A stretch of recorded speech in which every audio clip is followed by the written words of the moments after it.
Red Star Models was the brainchild of one man, Jim Chapman.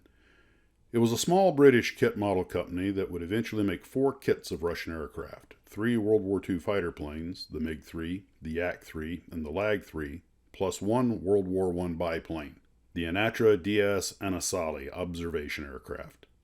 For such a limited catalog, the story would twist its way through at least 6 different companies and the Russian government.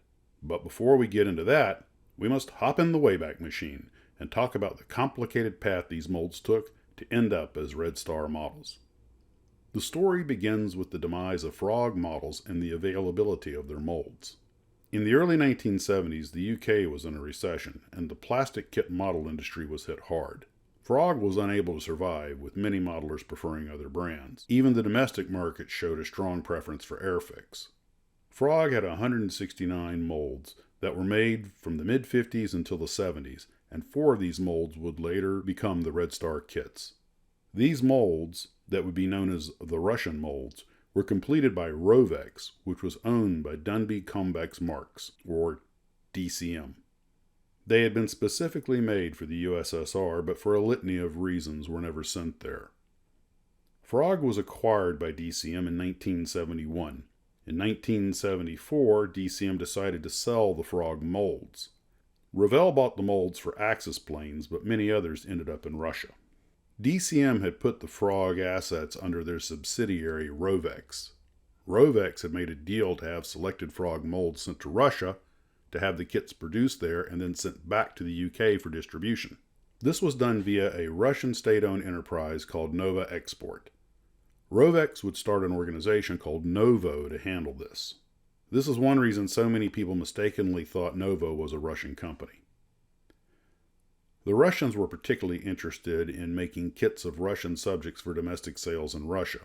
They refused the molds of kits they deemed politically unsuitable, such as German, Japanese, and Italian aircraft. They even refused to take the Fokker 21 in Finnish markings, as the Finns had used it against the Russians in World War II, and there was still considerable bad blood between the Finns and the Russians.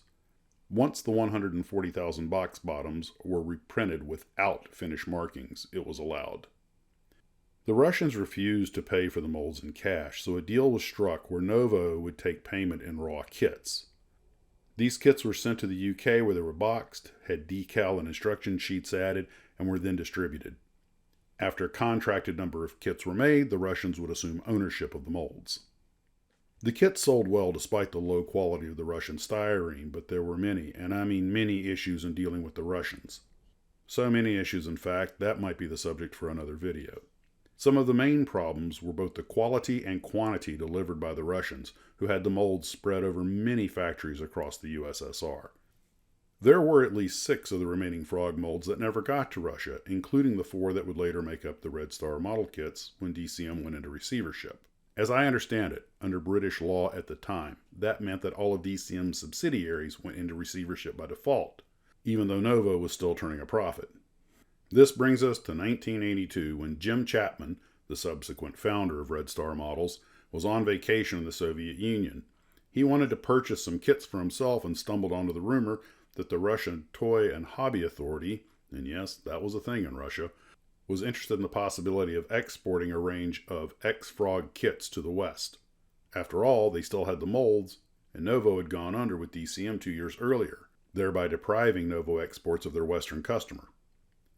On his return home, Jim followed up with the Soviet Import Agency with the proposed project to market ex-Frog kits, basically taking up where Novo had left off. Follow-up meetings were held, but the Soviet agency involved had little practical knowledge on the marketing and distribution issues, such as packaging, instruction sheets, and decals. In the past, they had just made bagged pressings and shipped them off to Novo for the rest of the process.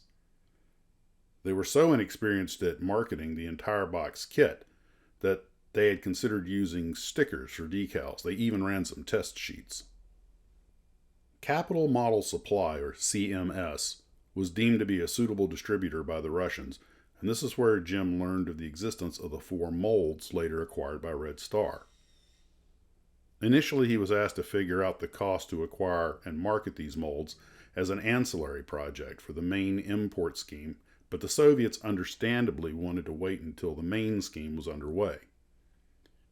By now, Jim had invested a considerable amount of time and effort in the project and was reluctant to see the molds disappear into the dark abyss that was the Eastern European world of manufacturing. He therefore put out a proposal to see if a consortium could be formed to get the molds into production without the Russians. After many iterations and no small amount of grief, a company was arranged to handle the scheme. Initially it was called Glen Prime Limited, but the name was soon changed to Red Star Model Kits Limited. The 4 kits were made in the UK, and the molds avoided the fate of disappearing into the Eastern Bloc. By 1983, they were ready to go into production of what was marketed as a 4-kit set.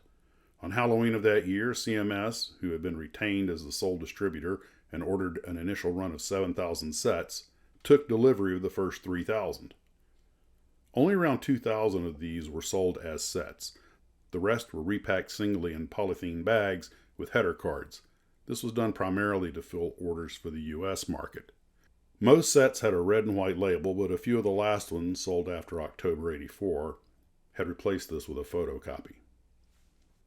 Unfortunately, CMS went into receivership in August of 1984, leaving many customers with unfilled orders, including one of the contributors to this video.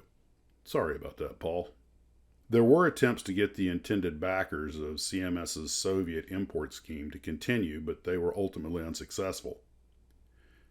Jim then came up with an interesting scheme whereby the Soviets could act as their own distributor. For better or worse, none of these proposals gained any traction.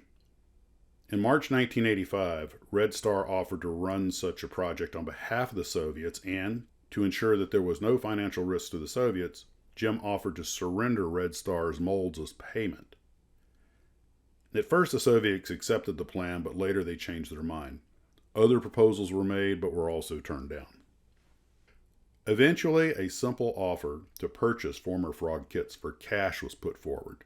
This was accepted in December of 1985, and an initial range of 9 kits, all from the DFI factory, was agreed upon, but the Martin, Maryland had to be dropped when a small defect in the mold was found. There had been hope that a further 16 kits would follow. The Soviets even offered delivery of 1,000 Shackletons from existing stocks. Red Star prepared for this deal by commissioning new artwork and decal designs for the Skua, the Vengeance, and the Ventura. As this was being done, production of the first 4 kits was suspended in March of '87. Total production at this point was 12,500 MiG-3s, 11,500 Lag-3s, 9,500 Anatras, and 8,500 Yak-3s. Mold problems had necessitated a few small adjustments, as can be seen when comparing the samples with the ones produced by Rovex. A small batch of review samples was made in translucent white, and bulk production in medium gray. The overall reviews of the kits were generally positive. Made with good quality styrene and decals, they are considered superior to the Novo kits with whom they were to be paired. From what I could gather, Red Star ceased operations around 1987 when MHAR started selling the kits. I do not know if MHAR bought the molds, but according to Scalemates, they ceased operation in 2016. That was all I could find on Red Star models. I have no idea what became of the molds, but I certainly hope they still exist. I want to thank Paul Adams for his contributions to this video, and as always, model on.